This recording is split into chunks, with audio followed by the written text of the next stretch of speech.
Amém. Isaías 36 diz: aconteceu no ano 14º do rei Ezequias, que Senaqueribe, rei da Assíria, subiu contra todas as cidades fortes de Judá e as tomou. Então o rei da Assíria enviou Rabsaque desde Laquis a Jerusalém ao rei Ezequias com um grande exército, e ele parou junto ao cano do tanque mais alto, junto ao caminho do campo do lavandeiro. Então saiu a ele Eliaquim, filho de Ilquias, o mordomo, e Sebna, o escrivão, Joá, filho de Asaf, o chanceler. E Rabsaque lhe disse: ora, dizei a Ezequias, assim diz o grande rei, o rei da Assíria, que confiança é esta que tu manifestas. Amém? Você pode sentar com a sua Bíblia em mãos. Nós temos esse texto com muito carinho e com muitas lições poderosas. E ela já começa dizendo que foi no ano 14º, foi no 14, né? No 14 em que tentaram envergonhar o povo de Deus. Mas eu quero que você atente mais ainda para a leitura que diz que no ano 14º, do rei Ezequias, que Senaqueribe, rei da Síria, subiu contra todas as cidades fortes de Judá e as tomou. Amém? Nós sabemos que Israel era um termo geográfico muito grande. Ora, o rei foi lá contra os judeus, enfim, uma série de coisas, e ele tomou as cidades. Mas nós sabemos que, se nós não estivermos no prumo da palavra, Deus nos olha praticamente como se fôssemos qualquer um. A diferença é se a palavra está em nós. Se vós estiverdes em mim e as minhas palavras estiverem em vós, isto é que faz toda a diferença. Então o rei da Síria enviou Rabsaque, desde Laquis, a Jerusalém, ao rei Ezequias. Ele foi para as cidades de Judá e ele tomou tudo. Mas aí faltava Jerusalém. Amém, irmão? A Bíblia diz que Jerusalém é a menina dos olhos de Deus. Irmão, você é cristão, mas você é cristão de Judá ou de Jerusalém? Porque ele subiu contra as cidades de Judá. Ué, Judá também não tinha Deus? Judá foi de onde originou o nome, judeus. Jesus Cristo é o leão da tribo de Judá. Eu sempre costumo dizer, não basta ser crente, tem que ser o melhor, não tem que ser melhor do que. Não é melhor do que ninguém. A minha vida espiritual não se compara à vida de ninguém, nem a de ninguém à minha. Nós não comparamos coisas espirituais. Não julgamos ninguém melhor do que ninguém, nem ninguém pior do que ninguém. Eu tenho que ser o melhor, reconhecendo que estou dando o meu melhor para Deus. Eu sou o melhor aos meus próprios olhos, porque eu estou pagando o meu mais alto preço. E mais eu tivesse, mais pagaria.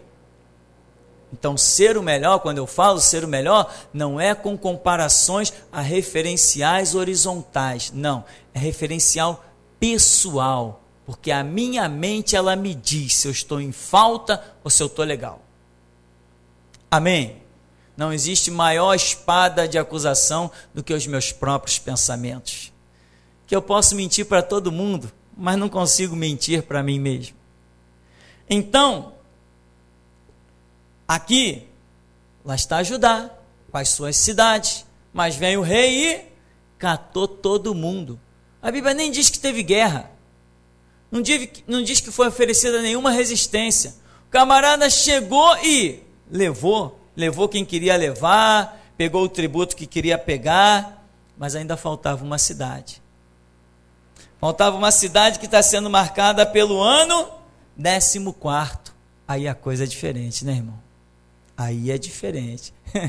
Aí é que a coisa fica complicada para os inimigos, porque ali tem um mover poderoso, mas os inimigos não enxergam este mover. Eles acham que tudo que é gente que carrega um livro preto debaixo do braço, intitulado Bíblia, que é tudo igual. Longe de nós tal coisa.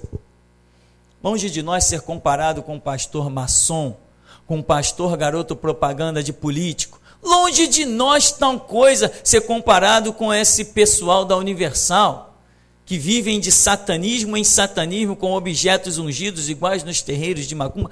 Longe de nós! Mas o mundo não vê tudo assim. O censo, quando o censo diz assim, no Rio de Janeiro existem 32, não sei, no Rio de Janeiro, sei lá onde ele diz, no Brasil, uma história dela, existem 32 milhões de evangélicos. Teve um censo que saiu aí não sei quantos milhões de cristãos. Eu falei, cadê eles? Aonde essa turma toda está se escondendo que eu não vejo ninguém? Então, o mundo tem uma visão. Ali tem um lugar escrito, Templo de Satanás do Reino de Deus. Bom, é Reino de Deus, é uma igreja, pronto. É assim que o mundo vê as coisas. Mas não é assim que os olhos de Deus, que são como chama de fogo, veem. Então, lá está Judá, mas o inimigo veio e levou. Acabou. Mas tem Jerusalém. Agora vamos lá conquistar Jerusalém. Aí o inimigo vem. Ezequias, o camarada se apresenta a Ezequias com um grande exército e parou junto ao cano do tanque, etc. Então veja aqui, eu quero olhar com você, primeiramente esse verso 3. Então saiu a ele Eliaquim, filho de Ilquias, o mordomo, Sebna, o escrivão, Joá, tal, chanceler, Rabzaque, lhes disse, ora, dizei a Ezequias, assim diz o grande rei, o rei da Síria, que confiança é esta que tu manifesta? Ou seja, peraí, eu já conquistei Judá, agora, que confiança é essa aí que você está tendo, que eu não vi ninguém manifestar? Amém, meu irmão? Você sabe que os nossos irmãos cristãos, né, vão estar caindo por aí, sem glorificar a Deus, sem receber coroa de martírio. Muito crente vai estar caindo por aí, porque ele leva a fama de ser cristão aos olhos do mundo. Então o mundo vai matar muito cristão nessa última dispensação, muito cristão que diante de Deus não é cristão. Muita gente vai dizer, estão me perseguindo porque eu sou crente. Não, não estão te perseguindo porque você é crente. Estão te perseguindo porque você somente parece ser um crente. Está dentro de um lugar que o mundo pensa que é igreja. Então muitos serão perseguidos por isso, pela própria ignorância do mundo. Só por isso. E aqui diz, que confiança é esta que tu manifesta? Ora, e Judá não manifestou nenhuma confiança? Ora, se Ezequias está aqui manifestando uma confiança e tem o resultado que nós vamos ver, se Judá tivesse manifestado a mesma confiança, teria tido o mesmo resultado? Ora, se eu somar 2 e 2 igual a 4, qualquer pessoa que somar no mundo vai achar o mesmo resultado. Aqui está dizendo que confiança é esta. E eu te pergunto, irmão, nós temos manifestado qual confiança? Em que nós confiamos? Em que armas nós nos apoiamos? Olha o verso 5, que interessante. Bem posso eu dizer, teu conselho e poder para a guerra são apenas vãs palavras.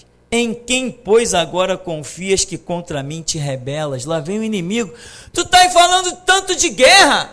Teu conselho de guerra, guerra, guerra. Você nada mais tem do que palavras. E o que mais nós precisamos, irmãos, além de palavras, se temos Deus? Nós nunca guerrearemos com armas confeccionadas por mãos de homens, porque nós não pertencemos a este reino e não usaremos as armas que este reino possui. Nós somente guerrearemos com palavras. A quem buscais? A Jesus de Nazaré. Sou eu. Pá, pá, pá. Pior do que metralhadora. Amém, irmão?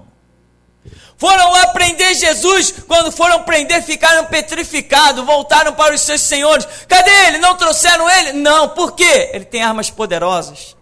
Ninguém fala como ele. Quanta gente tentou acabar com Jesus, e a Bíblia diz simplesmente, não lançaram mão dele. Por quê? As nossas armas nos preservam até a hora que Deus deseja. Não tem jeito, nem um fio de cabelo da sua cabeça cai, nenhuma folha, e quando eu penso nisso eu fico completamente fora de mim, nenhuma folha cai de nenhuma árvore no mundo, se Deus não disser assim, cai. É muito poder, é muito poder, e eu costumo sempre pensar e pedir misericórdia a Deus e dizer assim, Senhor, eu sei que quando eu chegar no céu, eu vou estar decepcionado, eu vou ver um Deus tão tremendo, mas tão tremendo, que eu vou dizer assim, eu fui um crente inútil. Eu não confiei como deveria confiar. Agora, quem sabe se nessa noite mesmo, Deus abre os nossos olhos e nos permite ver as coisas espirituais. Quem sabe se nessa noite nós não vamos sair desse lugar com uma fé diferente, capaz de abalar o mundo nessa última dispensação. Quem sabe se nessa noite nós não vamos enfrentar os exércitos com palavras tão poderosas que eles terão que guardar as suas armas e reconhecer que foram vencidos. O que tu confia, homem? Eu já subi contra Judá lá, os teus irmãos, já catei todos eles, já tributei todo mundo já se rendeu a mim, agora tem um tal de Ezequias aí, cercado dentro dos muros.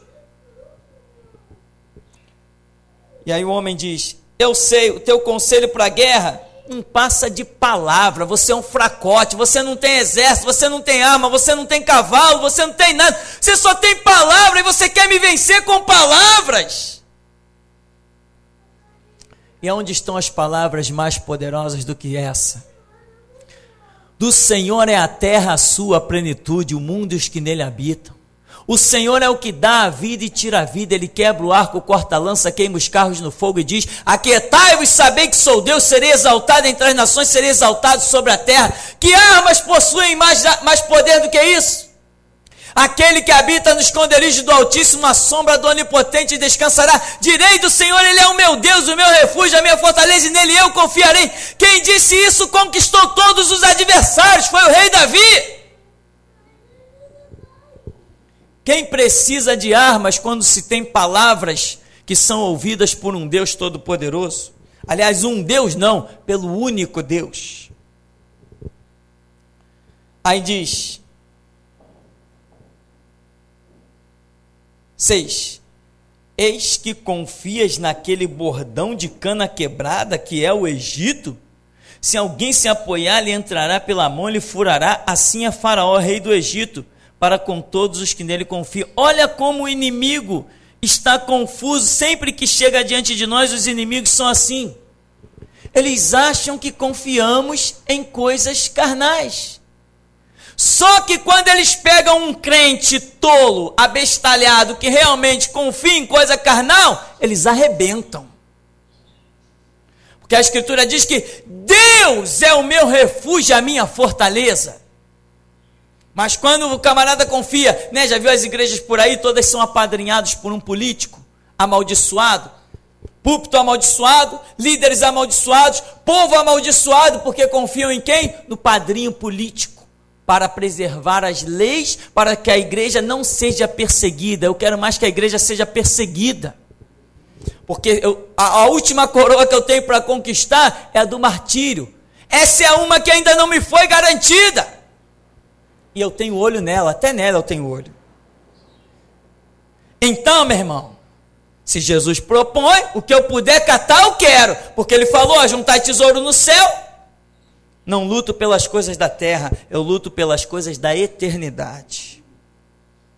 Nas coisas da terra, às vezes eu fico olhando para essa construção aí, milhares de reais que nós colocamos nesse negócio aí, e eu digo, Jesus, que bênção que o Senhor me deixou construir isso aí, para ficar para outras gerações, e quando eu bater a hora de retirada, eu não quero nem olhar para trás, não quero nem saber o que ficou aí. A qualquer momento, se Jesus me mandasse sair desse lugar e ir para outro lugar, eu iria, sem olhar para trás, porque nada do mundo me prende. Eu sou preso, como a Bíblia diz, né? Fixando os vossos olhos em Cristo Jesus, autor e consumador da nossa fé. Aqui o inimigo diz, você confia no Egito? É nisso que você está confiando? Irmãos, é assim que acontece, os inimigos sempre ficam dizendo, em que eles estão confiando? Em que eles estão se resguardando? Em que eles estão se escondendo? Qual é a confiança deles? E eles não conseguem enxergar que a nossa confiança é naquilo que olhos não viram, nem ouvidos ouviram, nem nunca subiu ao coração humano. Nós confiamos naquilo que para o mundo é uma loucura completa, e aí fica a confusão na cabeça dos adversários. Olha o verso 7. Mas se me disseres, no Senhor nosso Deus confiamos, porventura não é este aquele cujos altos e cujos altares Ezequias tirou e disse a Judá, que eu já conquistei, né? E a Jerusalém, perante esse altar vos inclinareis? Ora, pois, dá agora reféns aos meus senhor, o rei da Síria, e dar-te-ei 2.000 cavalos, se tu puderes dar cavaleiros para eles. Olha só. Vocês vão me dizer que confia em Deus. Que Deus? Aquele que também estava sendo falado lá em Judá? Muita gente por aí fala em Deus, mas não vai conhecer o seu braço de socorro e salvação. Judá, olha que o inimigo menciona. Não é esse o Deus que os altares e os altos Ezequias tirou lá até de Judá e de Jerusalém? Mas olha, eu já não conquistei Judá? Eu conquistei Judá. Por que Jerusalém vai ser diferente? Você sabe que quando os inimigos abatem ou humilham alguém com título de crente, mas que vive um cristianismo fuleiro, sem sentido, quando eles abatem alguém com título de crente, eles se sentem lá em cima com o peito todo estufado. Isso até a hora de encontrar com um verdadeiro crente, ou seja, um cristão da geração Jesus Cristo. Aí eles vão ver que o que eles tinham conquistado não era crente, crente somos nós. Aqui não seguimos constituições, o nosso estatuto nem sabemos o que está escrito nele, mas de Bíblia nós entendemos muito bem. A maçonaria não conhece a cor nem a poeira dos nossos pés. Esse púlpito nunca conheceu o que é um político tocando nele. Portanto, que o mundo não ouse nos qualificar como cristãos de outras igrejas. Não ousem nos sujar com essa imagem terrível. Não ousem nos confundir com um cristão assembleano, batista, metodista, presbiteriano, Deus e amor universal, mundial. Não ousem nos comparar a eles, porque nós sabemos em quem temos crido. Os nossos alvos são coisas espirituais. Não andamos como porcos, fuçando na terra em busca do que comer, não, porque o nosso alimento vem do Senhor Todo-Poderoso.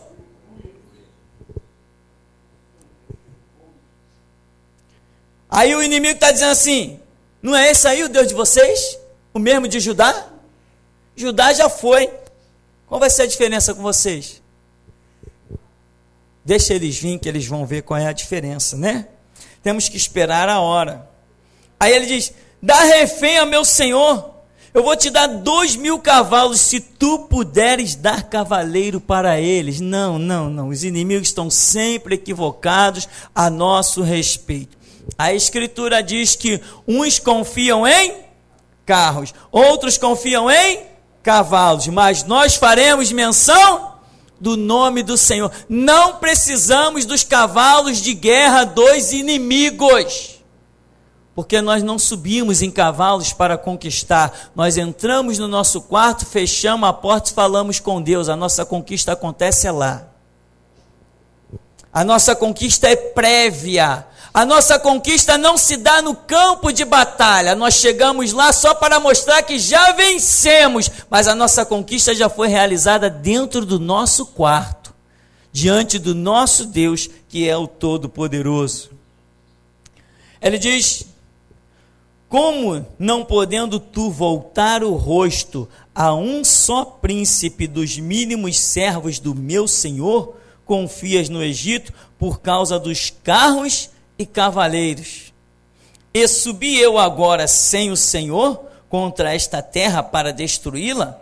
O Senhor mesmo me disse: sobe contra esta terra e destrói-a. E eu vou perguntar: será que esse homem aqui falou a verdade? Será que esse arrogante falou a verdade? Não, ele mentiu. Ele não falou a verdade. Qual é a prova que ele não falou a verdade? Que ele vai cair a espada depois, ele não vai prosperar.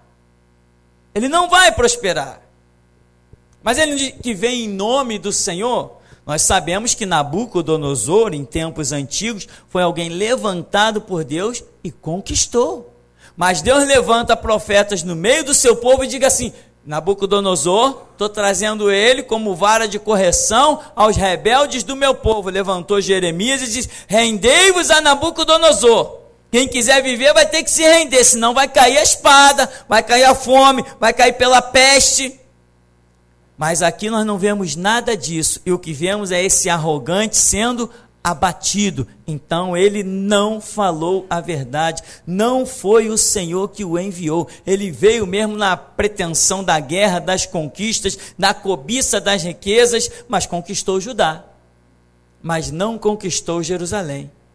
Amém, meu irmão? Não basta ser o crente. Ah, sou um crente. Não, tem que ser a menina dos olhos de Deus. Tem que ser mesmo o melhor. Tem que olhar, tem que deixar Deus te olhar e dizer: eu me agrado de ti. Como ele falou com Daniel. O anjo falou para Daniel: Daniel, tu és um homem muito amado. Nós precisamos ouvir coisas desse tipo, que venha do sobrenatural. Mas para isso precisamos ser o que ninguém desejou ser. Aí ele diz então: eu subi agora sem o Senhor contra essa terra para destruí-la.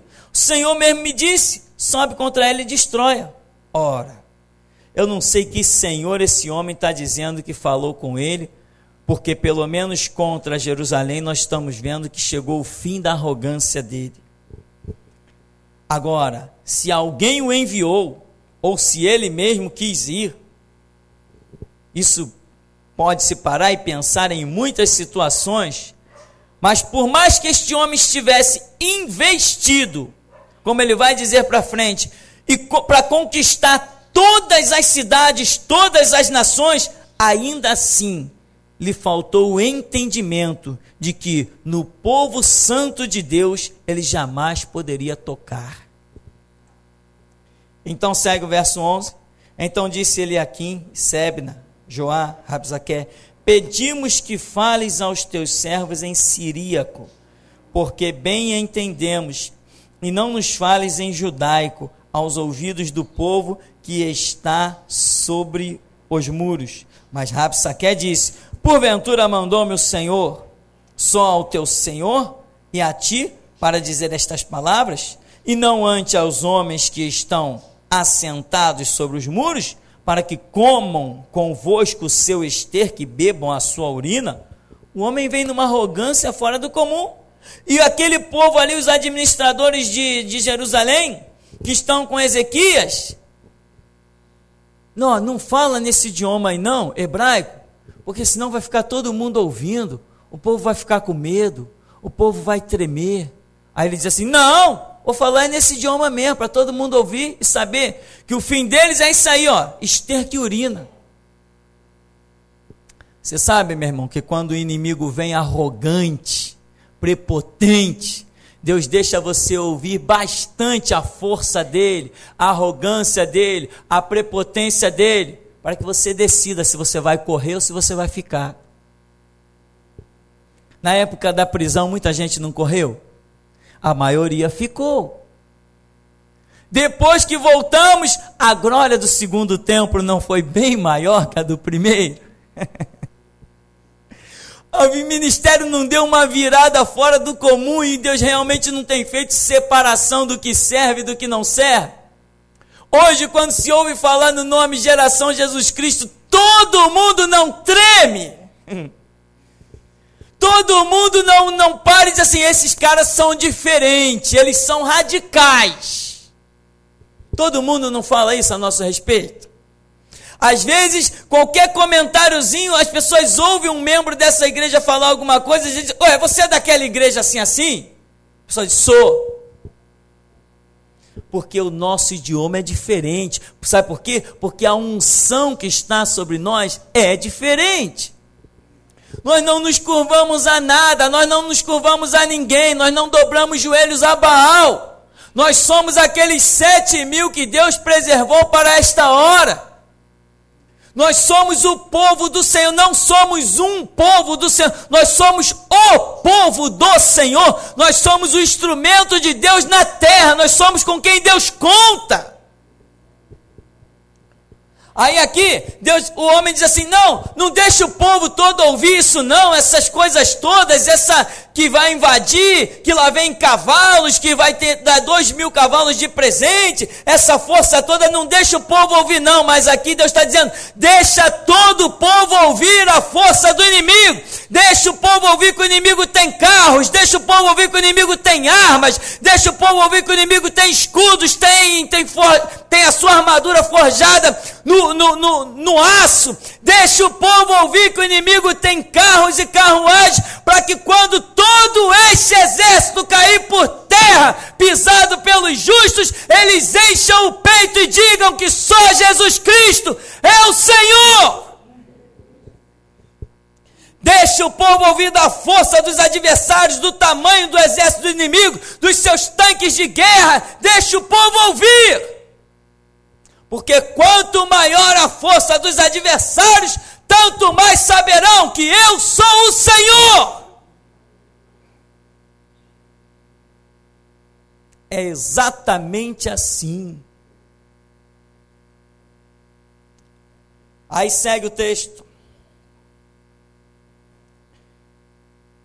No verso 13. Rabsaque, pois, se pôs em pé. Quando ele viu o medo, não fala em hebraico não, fala em siríaco que a gente vai te entender. Aí ele, então agora que eu vou levantar. Já estava arrogante. Rabsaque, pois, se pôs em pé e clamou em alta voz em judaico.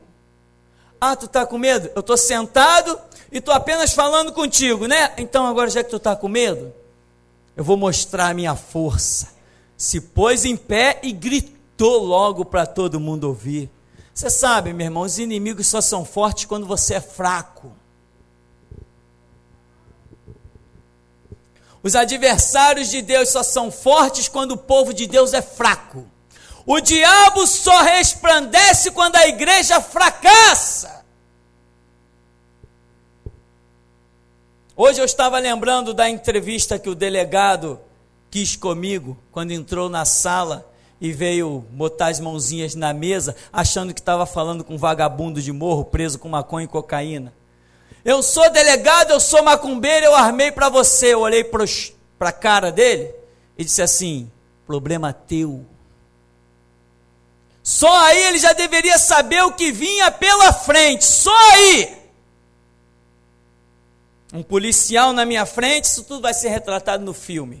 Um policial na minha frente, me guardando, né? Me guardando não por prepotência, guardando, como eles costumam dizer, a minha integridade, né? Que a partir do momento que eu estou preso, eu passo a ser responsabilidade deles. E o homem bem na minha frente assim, aí vem o outro, sou delegado, sou macumbeiro, sou espírita, eu armei para você. Eu olhei para a cara dele e disse, problema teu. Ele ouviu o que não queria, nunca imaginou que alguém o diria. E eu disse, E saí de lá, passei pelos 18 dias de prisão, e Jesus falou para mim, missão cumprida. Que coisa tremenda. Até no que para o inimigo parece a nossa derrota, o nosso Deus hastia a bandeira da vitória. Aí diz aqui, tu está com medo? O homem se põe em pé e começa a gritar. Aí diz, ouve as palavras do grande rei, do rei da Síria. Assim diz o rei, não vos engane Ezequias, porque não vos poderá livrar. Ora, por acaso Ezequias falou que ia livrar alguém? Nem tampouco Ezequias vos faça confiar no Senhor, dizendo, infalivelmente nos livrará o Senhor, e esta cidade não será entregue nas mãos do rei da Síria. Meu irmão, tenha um discernimento agora. Aprenda a discernir se você está diante de alguém verdadeiro ou falso, se você está num lugar realmente espiritual ou num antro de prostituição espiritual que é de engano por aí.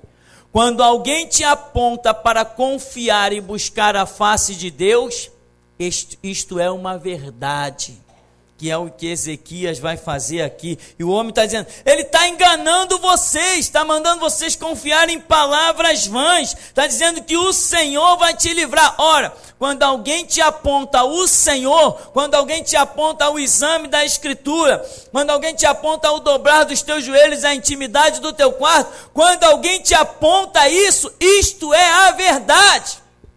Mas quando alguém te aponta os bens da terra, as conquistas, a campanha da prosperidade, as coisas ungidas, quando alguém te aponta esses outros caminhos, isto é mercenarismo, engano e prostituição espiritual. Mas quando alguém aponta Deus, aí sempre estará a verdade. Aqui diz, 16, não deis ouvidos a Ezequias, porque assim diz o rei da Síria, aliai-vos comigo, saí a mim, coma cada um da sua vide, da sua figueira, beba cada um da sua água, da sua cisterna, até que eu venha e vos leve para uma terra como a vossa, terra de trigo, de mosto, de pão, de vinhas. Não vos engane Ezequias dizendo, o Senhor nos livrará. Porventura, os deuses das nações livraram cada um a sua terra das mãos do rei da Assíria? Observa aqui ainda. Onde estão os deuses de Ramate, de Arpate? Onde estão os deuses de Sevarfaim? Porventura livraram eles a Samaria das minhas mãos? Quais são eles dentre todos os deuses desses países, os quais livraram a sua terra das minhas mãos, para que o Senhor livrasse Jerusalém das minhas mãos? Mas eles calaram-se. Até o verso 20 eu quero fazer um comentário com você, meu irmão. As pessoas, às vezes, se nós não mostrarmos um verdadeiro caráter do que é cristianismo, as pessoas têm uma facilidade muito grande de nos comparar a qualquer esterco rotulado de cristão que tem por aí. Nós precisamos ser radicais na guarda da Escritura. Precisamos ser pessoas dispostas ao martírio e ambiciosas da coroa do martírio, para que talvez assim consigamos manter firme o prumo do Evangelho nas nossas vidas. Senão, olha o que acontece. O homem ousou comparar Ezequias e o Deus Todo-Poderoso com um pai de santo e uma invocação de um demônio qualquer dentre os mortos. Eu invadi Samaria que adorava o bezerro. Cadê os deuses de Samaria? Cadê os deuses das nações? Ora, o homem ousa comparar o Deus Todo-Poderoso com um Deus de católico. Ele ousa comparar a santidade de Deus, do Deus verdadeiro, com um demônio que bebe cachaça, fuma charuto e rodopia dentro de terreiros de macumba, provocando o homossexualismo. Ele ousou comparar, não restava nada a este homem, senão o que aconteceu, a morte, atravessado pela espada. ousar comparar um Deus da Bíblia, o Deus do cristianismo, com os lixos que existem no mundo, só lhe resta a morte. O estágio de loucura já está na cabeça desse homem. O nosso Deus não bebe cachaça, o nosso Deus não fuma cachimbo, mas para mostrarmos isso, temos que ter a santidade latente na nossa alma. O brilho da glória de Deus tem que estar na face do nosso rosto. Senão, qualquer um vai nos comparar com qualquer besteira lá fora. Vai ter gente que não entende das coisas e vai achar que nós somos irmãos de cristãos de universal. Mas se você deixar resplandecer verdadeiramente a glória de Deus na tua vida, as pessoas vão dizer assim: engraçado, vocês dois são cristãos, né? Mas você é diferente. Muita gente carrega o título de cristão. Muita gente. Quantas vezes nós estamos por aí conversando e as pessoas comentam: não, que eu estava conversando com meu colega, ele também é cristão. Você já ouviu isso? A pessoa está dizendo: ele é cristão que nem você. Mas vai, leva para a intimidade mesmo. Mostra mesmo o resplendor da glória de Deus na tua vida. Hoje, quando alguém fala que é crente da geração Jesus Cristo, todo mundo já sabe que nós não somos igual aos crentes de outras igrejas. E é isto que nós fomos chamados para proclamar: a separação do que serve e o que não serve. A voz da restauração é um marco que ficou para trás, ficou. O cristianismo é daqui para frente. Mas o homem ousou comparar e disse, no verso 21, mas eles calaram-se e não lhe responderam palavra, porque havia mandado do rei, dizendo: não lhe respondereis. Precisamos aprender isso, irmão. A hora da paciência, a hora do silêncio. Tem vezes que Deus, Ele mesmo quer dar a resposta. Tem vezes que Deus nos manda dar a resposta, Ele nos usa para dar a resposta. E tem coisas que se tornam tão absurdas que o próprio Deus quer dar a resposta. O homem o tempo todo aqui não vem falando: não, porque o Senhor, Ezequias falou no Senhor, confiança no Senhor. Aí Deus está falando assim: ah, então o negócio dele é comigo? Então Ezequias, sai fora desse negócio. Diz para o povo ficar calado, ninguém responde ele, o negócio dele é comigo. A bronca dele é comigo, já que ele está me chamando para a briga, eu vou entrar na briga com ele. Ele está ousando tomar o meu nome em vão. Senhor, aqui a tradução com as letras todas em caixa alta, apareceu aqui no texto, tudo significa Jeová. Até o povo de Deus tinha temor em pronunciar esse nome, Jeová. Até o povo de Deus. E vem um blasfemador, um palhaço montado num cavalinho ou num jegue, sei lá o quê, achando que porque tem um exército nas costas dele, vem e blasfema e toma o nome de Deus em vão, falando em um monte de besteira. Deus falou assim: Ezequias, fala para o povo não tocar em nenhuma palavra com ele, manda todo mundo ficar em silêncio, que eu vou mostrar para ele quem é que tem espada verdadeiramente. Aprenda, meu irmão, a hora da paciência. Não fica arregaçando as mangas para ir para a briga à toa, não. Só vai para a briga quando Jesus disser assim: eu já fui, agora vem após mim. Tenha paciência, espere a hora de Deus agir. Deus tem dia, hora, minuto e segundo para agir. Ele tem a estação certa. O mundo dá muitas voltas, mas Deus tem todas elas contadas. Não adianta ficar se apressando. Você não é Deus, nem eu sou Deus. Esses dias eu estava pensando, se eu fosse Deus, o que eu faria? Eu falei assim: caramba, eu já tinha destruído metade da humanidade. Mas se Deus não destruiu, é porque eu estaria errado. Paciência. E às vezes, silêncio. Porque às vezes quem quer falar quem quer agir, quem quer fazer é Deus. Se eu me meter, eu atrapalho. E às vezes eu acho que eu deveria falar, que eu deveria fazer, mas quando eu vou orar, Deus, vou sacar da espada, vou sacar do machado, Deus diz assim: aquietai-vos, sabei que eu sou Deus. Qual foi, o que Deus falou? O que o homem mandou dizer? Calaram-se, não respondam, porque era mandato do rei. Não lhes responderei. Então, Eliaquim, filho de Euquias, o mordomo, Sebna, o escrivão, Joá, filho de Zafá, Jancelé, etc., vieram a Ezequias com as vestes rasgadas. Ele fizeram saber as palavras de Rabsaque. Por que os homens vieram com veste rasgada? O que significava rasgar as vestes? Significava calamidade. Estamos perdidos. Irmão, aprenda essa lição. Quem tem Deus e ainda sabe fazer uma oração, não tem nada perdido.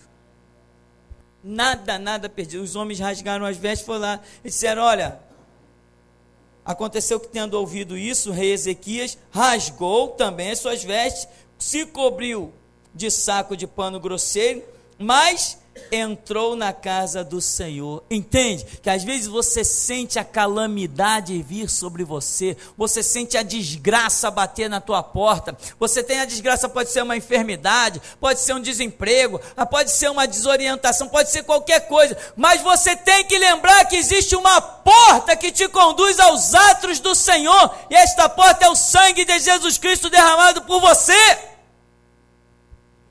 Se você sabe aonde está essa porta, não tem nada perdido. Pode se vestir de cinza, pode rolar no pó, mas se você conhece a porta que te leva aos atos do Senhor, não tem nada perdido. E é o que ele faz. Entrou na casa do Senhor.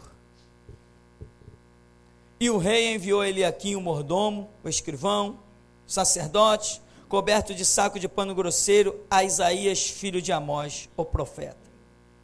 Disseram-lhe assim: assim diz Ezequias, este dia é dia de angústia, de vitupério, de blasfêmias, chegados são os filhos ao parto, força não há para os dar à luz.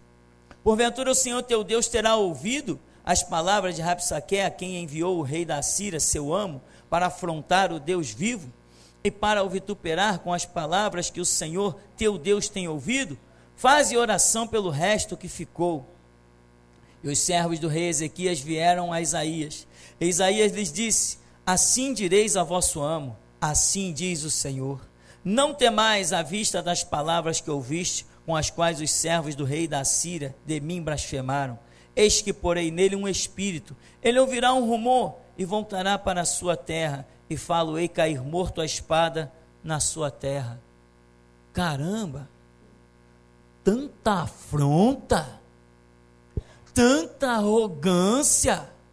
Te dou aí 2.000 cavalos, temos espadas, dominamos aqui, dominamos ali, já conquistei as nações tais, já conquistei os teus irmãos. Ficou de pé lá, acho que no seu cavalo, sei lá onde, gritou as suas blasfêmias, blasfemou contra Deus. Tanta pretensão, tanto orgulho, tanta vaidade, tanta prepotência, para Deus dizer assim: eu vou botar um som no ouvido dele, ele vai se desesperar com esse som, vai voltar para a terra dele. Quando ele chegar lá, eu levanto alguém para matá-lo à espada. Parece que foi os próprios filhos dele que o mataram à espada para reinar no lugar dele. Tanta arrogância é essa que o ser humano tem diante do Deus Todo-Poderoso. Quando haverá um tempo em que o ser humano vai enxergar que ele não passa de pó e cinza? Até quando os seres humanos não vão entender que tem que colocar a boca no pó e clamar para ver se talvez haja esperança? Tanta valentia, tanta força, tanta intimidação, tantas armas, tantos cavalos, tantos escudos. Em que vocês confiam para combater o meu exército? Deus lá assentado no seu próprio trono, usou o seu poder, fez um zumbido acontecer no ouvido do homem e o levou de volta à sua terra. E lá caiu a espada. Que coisa tão simples é a vitória de Deus diante de afrontas tão terríveis. Irmãos, as afrontas que vêm à sua vida são imensuráveis, mas a vitória que Deus já planejou para você é simples, é simplesmente vitória.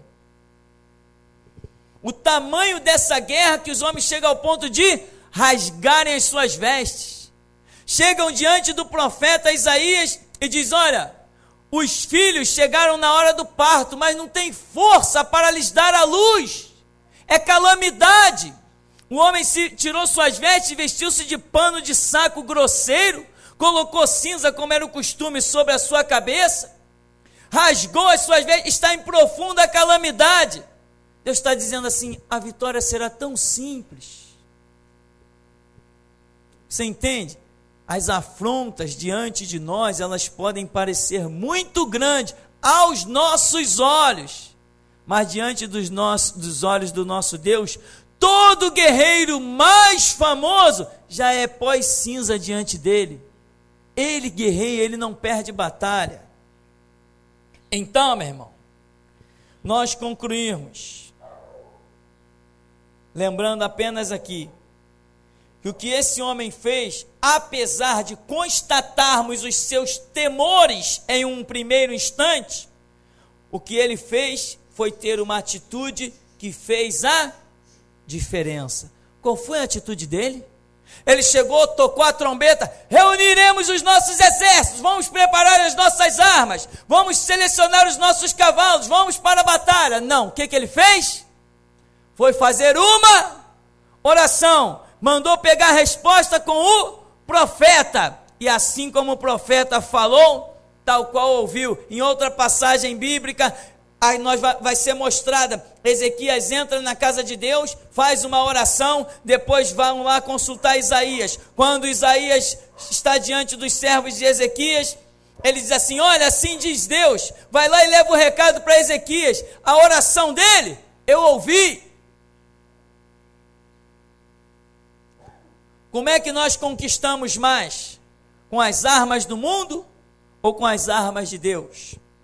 A nossa oração é uma arma poderosa, simplesmente porque o nosso Deus é poderoso.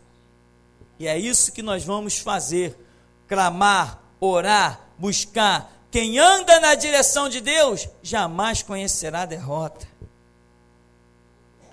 Para concluirmos, volte à página, no capítulo 35,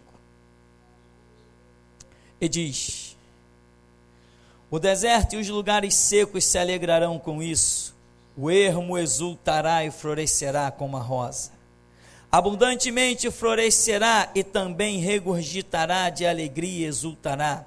A glória do Líbano se lhe deu, bem como a excelência do Carmelo e de Saron. Eles verão a glória do Senhor, a excelência do nosso Deus. Confortai as mãos fracas e fortalecei os joelhos trementes. Dizei aos turbados de coração: esforçai-vos e não temais. Eis que o vosso Deus virá com vingança, com recompensa de Deus, ele virá e vos salvará. Então os olhos dos cegos serão abertos, e os ouvidos dos surdos se abrirão. Então os coxos saltarão como servos, e a língua dos mudos cantará. Porque águas arrebentarão no deserto, e ribeiros no ermo, e a terra seca se transformará em tanques, e a terra sedenta em mananciais de águas, e nas habitações em que jaziam os chacais haverá erva com canas e juncos, e ali haverá um alto caminho, um caminho que se chamará o caminho santo. O imundo não passará por ele, mas será para o povo de Deus. Os caminhantes, até mesmo os loucos, não errarão. Ali não haverá leão, nem animal feroz subirá a ele, nem se achará nele, mas os remidos andarão por ele. E os resgatados do Senhor voltarão, e virão a Sião com júbilo, e a alegria eterna haverá sobre a sua cabeça. Gozo e alegria alcançarão, e deles fugirá a tristeza e o gemido. Amém. E até aqui nos tem ajudado, Senhor.